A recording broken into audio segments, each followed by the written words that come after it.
Hello! I hope that you're doing well. Thank you so much for tuning in live. I go to a few training programs where the trainers often start the program with, "Don't believe a word I say." I'm going to say that here for this video. These are some profound topics to talk about, and this is my belief and my opinion. So it doesn't have to be truth. You can gather your own. What I want to start by explaining this is with a story from Anita Moorjani, who wrote the book Dying to Be Me. She was dying from cancer. Her body was just completely gone, completely small, couldn't get out of bed, lesions all over so the toxins could get out of her body, organs stopped working, she went into a coma. While her physical body was in a coma, she was having what a lot of people call a near-death experience, where she was, in a sense, seeing life in a different way. She was feeling what many of us might call unconditional or divine love, where there's a complete sense of unity and connection. There's no disturbance, there's no disharmony. She saw her father in that space, who, when they were alive, before he died, there were some issues going on. She didn't think that he liked and agreed and understood a lot of the things that she had done in life, and he died with that sentiment inside of her. In that space, none of that existed. He just completely loved her. There was no problem between them. She could see life on earth. She could see time in the future, the present, the past. She could see options of her life going in different directions, back to earth or continuing on into a sense of oneness or light, as some might describe it. And she decided to come back into her body, and she healed within minutes, when a time that she was supposed to die within minutes. She had been tested by the doctors for the cancer. They kept testing over and over again, and it was gone. Let me say this in another way, for those of you who are maybe into more science, so you can understand this in a visual way. But imagine a ball.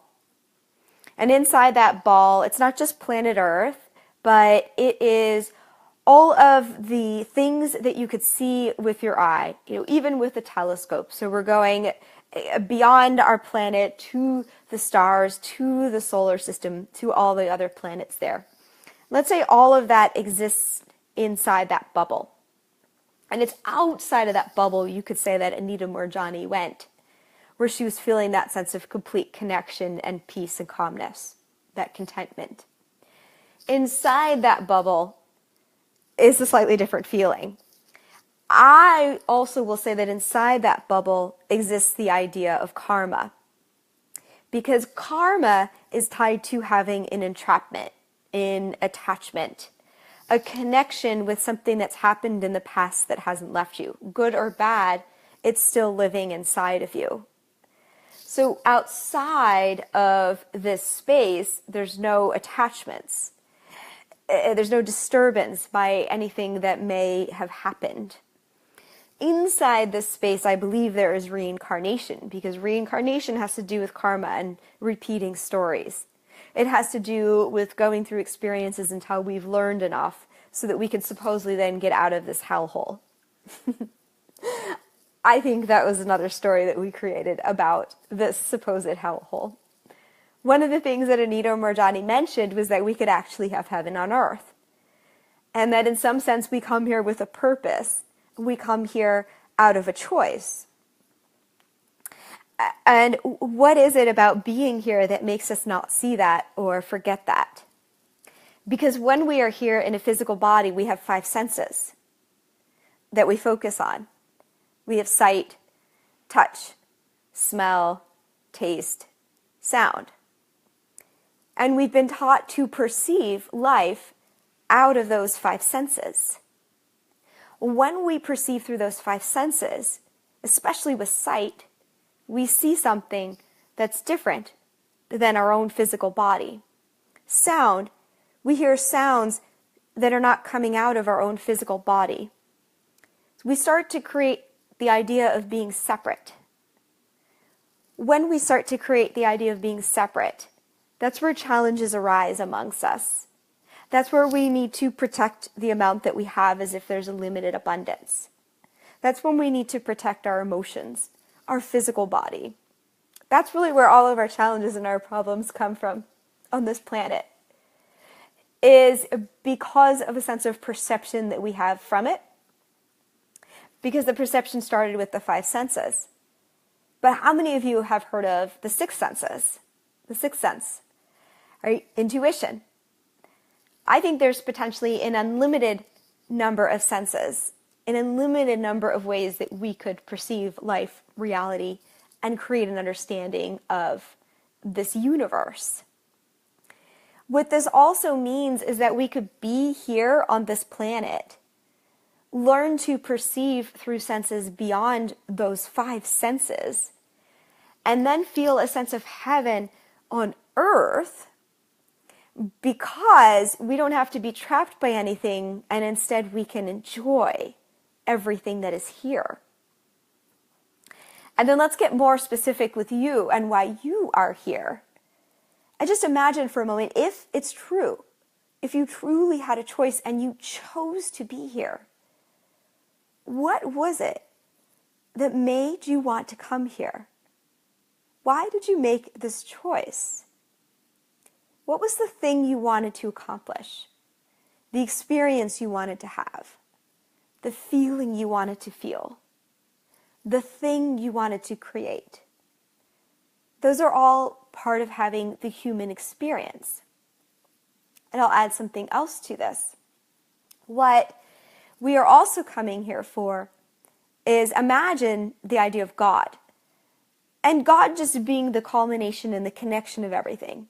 Or that feeling of the unconditional divine love that Anita Moorjani felt when she was in her coma or having a near-death experience. But imagine that while we are completely united within that state, it's almost harder to see all the unlimited aspects of God. And so if we separate out into multiple dots in this big bubble, then we can, through our five senses, more easily perceive the difference and the variations among us.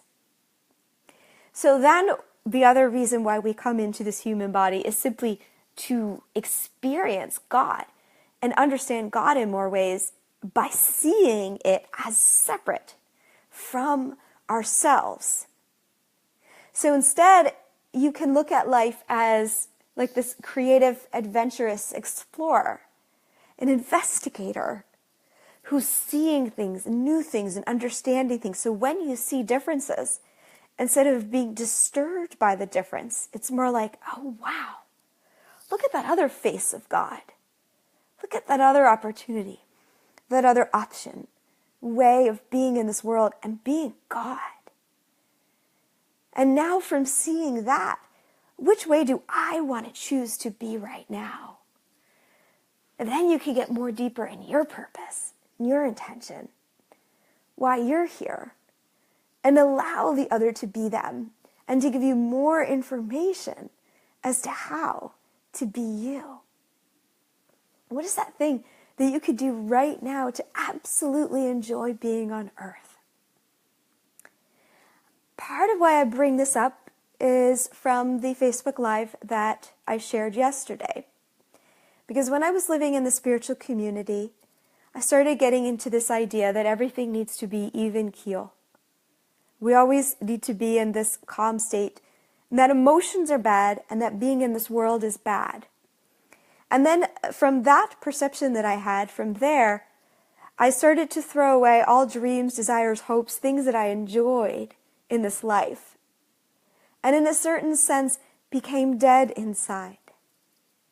When we meditate and we feel that aliveness within, that's a different story. If we're meditating all the time and we feel that aliveness, great. When we're not meditating, can we validate that time as well? Or can we only validate the time while we're meditating? Did we come here to earth just to meditate and not experience what it has to offer? I throw those questions out to you. You can make your own judgment. But what makes you feel happier? Whatever that answer is, do that. That is how you find your heaven on earth. Many blessings. So much love to you. Please share below this video what it is that you are here for. What makes this feel like heaven on earth for you? Bye-bye.